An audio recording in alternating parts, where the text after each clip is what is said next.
আসসালামু আলাইকুম। বিলাস খামারের পক্ষ থেকে সবাইকে জানাই আন্তরিক শুভেচ্ছা অভিনন্দন। আশা করি সবাই ভালো আছেন। তো আজকে মুরগি থাকার কথা নয়, তো সবাই দেখে হয়তো ভাবছেন যে মুরগি এখনও আছে। তো আসলে মুরগি যেহেতু আমার মুরগিগুলো ইনশাআল্লাহ এখন সুস্থ আছে, তো আমি এক পাইকারের সাথে কথা বলেছি। তো উনি বলল যে মানে ঢাকায় মুরগিগুলো নিবে আর কি।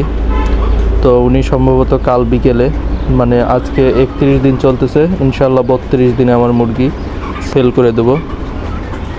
তো আলহামদুলিল্লাহ আমার মুরগিগুলো মোটামুটি এখন ভালো গ্রোথ আছে। আমি কালকে কিছু মুরগি বিক্রি করেছি, আপনাদের ভিডিওতে হয়তো বলেছি, প্রায় 13-14টা মুরগি বিক্রি করেছি। তো আজকেও 2-3টা মুরগি বিক্রি করেছি। তো প্রত্যেকটি মুরগি মাশাআল্লাহ 2 কেজি, 2.5 কেজি এবং 2 কেজি 600-650 গ্রামও আমি বিক্রি করেছি। তো বেশিরভাগ মুরগি সব আমি প্রায় 2.5 কেজির দাঁড় গোড়ায় বিক্রি করেছি কাল থেকে আজ পর্যন্ত। তো আরও মুরগি আছে ইনশাল্লাহ 2.5 কেজির কাছাকাছি। তারপরও আপনাদেরকে আমি ওজন করে দেখাবো প্রমাণস্বরূপ। 2.5 কেজি বিক্রি করার পরও আমার খামারে এখনও প্রায় 2.5 কেজির কাছাকাছি এবং 2.5 কেজি সাইজের আমি মনে করি মুরগি আছে। তো তারপরে আমি মুরগিগুলোকে আপনাদের ওয়েট করে দেখাবো।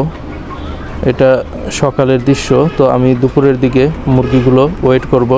তো আপনারা ভিডিও না টেনে সম্পূর্ণ ভিডিও দেখবেন, আশা করি আপনারা দেখতে পারবেন। এবং একটা ছোট মুরগিও যেটা সর্বনিম্ন ওজন কতটুকু সেটাও আপনাদেরকে দেখাবো, তাহলে জানতে পারবেন যে মুরগি এই মুহূর্তে খামারে ছোট সাইজগুলির কতটুকু ওজন আছে। আর বড় সাইজগুলি আসলে সবগুলি একই ক্যাটাগরির। তারপর আমি একটা ওয়েট করে আপনাদেরকে প্রমাণস্বরূপ দেখাবো যে 2.5 কেজি আছে। তো ইনশাআল্লাহ কালকে বিক্রি করলে 2.5 কেজি পার হয়ে যাবে। যাই হোক, আলহামদুলিল্লাহ মুরগিগুলো এখন মোটামুটি আপনাদের ওজন করে দেখাই যে কি অবস্থা। তো ওজন করে ইনশাআল্লাহ আপনাদেরকে দেখাবো। আমি প্রথমে বড় মুরগি একটা নিলাম। তো দেখুন এটা আসলে বড় কিনা, তারপরও আমি এটা শুয়ে বসে আছিল তো ধরে দেখাই। দেখুন এই সাইজের মুরগি, এর চেয়ে কিন্তু অনেক বড় আছে। এই যে এই পাশ দিয়ে দেখুন। তো এইটাই কিন্তু 2 কেজি 330 গ্রাম। তো বাকিগুলো বুঝতেইছেন যে বাকিগুলো কিন্তু 2.5 কেজি, আমার মনে হয় যে 2.5 কেজির উপরে আছে, 2 কেজি 600 পর্যন্ত আছে। তো দেখতেই পারলেন। তো এই হলো অবস্থা। তো খামারে আমার আসলে এখন ছোট মুরগি আমি একটা ধরেই, সবচেয়ে ছোট মুরগি যেটা আমার চোখে পড়লো সেটা ওজন করে দেখাবো। আমি তার আগে ব্যাগটা জিরো করে নিছি ব্যাগটা। তো এখন দেখুন এটা কিন্তু 1 কেজি 830 গ্রাম। তো বুঝতেই পারলেন যে যেটা ছোট মুরগি সেটাও 1 কেজি 830 গ্রাম, আর বড় যেটা সেটা কিন্তু ইনশাল্লাহ 2.5 কেজির উপরে আছে। তারপর 2 কেজি 330 গ্রাম আপনাদেরকে দেখালাম প্রমাণস্বরূপ। আর একটা আমি যেটা দাগ দেওয়া আছে, একটা পাখায় দাগ, সেটা আমি দেখাবো আপাতত। এই যে পাখায় দাগ দেখুন। আর মাথায় যেটা দাগ সেটা বিক্রি হয়ে গেছে, এটা আমি পরে বলতেছি। তো যাই হোক, এই দেখুন পাখায় যেটা দাগ আছে, গত 2 দিন আমি যেহেতু মাপি নাই, তখন ছিল 1 কেজি 900 সামথিং। তো আজকে কিন্তু 1 কেজি 200, 2 কেজি 200, প্রায় 2 কেজি 190 গ্রাম। তো দেখতেই পারলেন। তো ওটাও কিন্তু 2 কেজি পার হয়ে গেছে, যেটা আমি মনে করি যে এটা খামারের অ্যাভারেজ ওজন। তো অ্যাভারেজ ওজন হিসাব করলে 2 কেজি 200-র উপরে আছে। তো যাই হোক, মুরগি মোটামুটি আপনারা কি মনে করতেছেন, সব কিন্তু একচাটিয়া মোটামুটি বড় আছে। তো প্রমাণস্বরূপ আপনাদেরকে দেখালাম যে ওজন কিন্তু এরকম। তো কালকে ইনশাল্লাহ সকালে কিংবা বিকেলে সেল করে দেব। আর আমি যেটা বলছিলাম যে ওই যে মাথায় দিয়েছিলাম যে যেটা দাগ, সেটা কালকে ওজন ছিল 2 কেজি 550 গ্রাম। তো 2 কেজি 550 গ্রাম ওজন ছিল, সেই জন্য একজন ওইটাই নিল। এখন আমি যদিও সেল করতে ওইটা চাইছিলাম না, তারপর ওটা নিয়ে নিছে, সেজন্য এখন দিয়েই দিলাম। যে আসলে কি করার, তার পছন্দ হয়ে গেছে, সেজন্য দিয়ে দিলাম। তো যাই হোক, আলহামদুলিল্লাহ আমার মুরগিগুলো বেশ আছে মাশাআল্লাহ। তো সুন্দর আছে। তো দেখতেই পারলেন।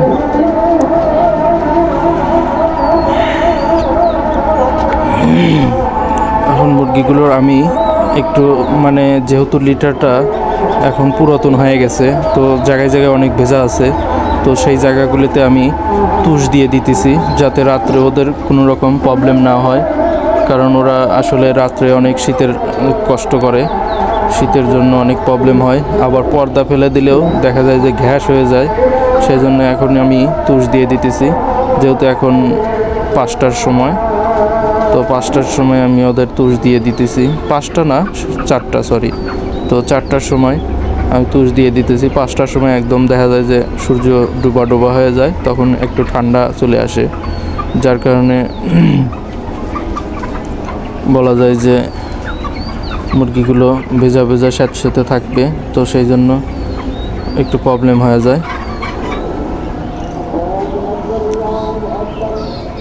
তো যাই হোক, তুষগুলো দেওয়াতে ওরা একটু স্বাচ্ছন্দ্যে থাকবে। তো আশা করি সবার ভিডিও ভালো লেগেছে, আর আমার ভিডিও ভালো লাগলে অবশ্যই চ্যানেলটি সাবস্ক্রাইব করবেন।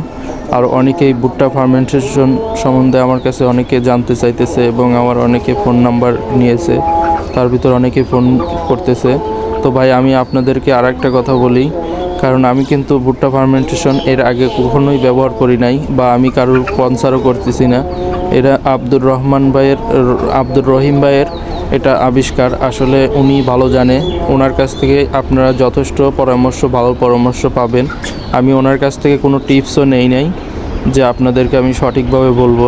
তবে আমি যাই হোক ওনার ভিডিও দেখে মানে হয়েছিলাম, সেই জন্য আমি যাই হোক, উনি সেরকম ভিডিওতে প্রকাশ করে না ওইভাবে, তো আমি নিজেই অনেকটা ধারণা করে নিছি, এবং আমি যে ফর্মুলায় করছি সেই ফর্মুলাটাই আপনাদেরকে দেখাইছি। তো এই ফর্মুলায় আমি বলবো না যে 100% কার্যকারী হয়েছে, তবে 70% আমি আশা করি আমার ভালো হয়েছে। তো 70% বলতে আমি এটাই বুঝাইছি যে গ্রোথটা মাশাল্লাহ ভালো আছে। তবে এই ওষুধটা আমি মানে এই ফার্মেন্টেশন খাবারটা খাওয়ানোর ফলে মানে আমার প্রথমত প্রবলেম হয়েছে যে পাতলা পায়খানাটা আমি সম্পূর্ণভাবে নিয়ন্ত্রণ করার জন্য আমি আপনাদের কোনো টিপস দিতে পারবো না। আর একটা প্রবলেম হয়েছে যে এই খাবারটা দেখা যায় যে একটু ঠান্ডা হয়, যার কারণে এই খাবারটা কিন্তু ওরা সব খাবারের মতো ইজিলি খায় না। প্রথম দেওয়ার সময় 5-10 মিনিট খুব খায়, তারপরে ওরা ঘুমায়া যায়। আবার দেখা যায় যে পরে ধীরে ধীরে খায়, মানে সম্পূর্ণ খেয়ে শেষ করে না। এটা আপনাদেরকে এর আগে আমি বলি নাই, তো এটা আমি সত্য যেটা সেটাই বললাম। তো এটা আবার খাবারটা যদি সন্ধ্যা হয়ে যায় তখন কিন্তু ওই ঠান্ডা পরিবেশটা ঠান্ডা হওয়ার কারণে তখন ওই খাবারটা খায় না, ঠিক আছে। তো সেই জন্য এই খাবারটা দেখা যায় যে আমার তুলে রেখে দিতে হয়েছে। আর ওই খাবারটা যদি থাকে, ওই খাবারটা খেলে রাত্রে ওদের ঠান্ডা লেগে যায়, এবং ঠান্ডায় আমার দুইটা মুরগি মারা গেছে, আর একটা মুরগি আমি জব করেছি। তো এই ছিল ভিডিও আজকের। তো আপনাদেরকেও আমি সঠিকভাবে ধারণা দিতে পেরেছি কিনা জানি না। তো আল্লাহ হাফেজ, সবাই ভালো থাকবেন। আসসালামু আলাইকুম।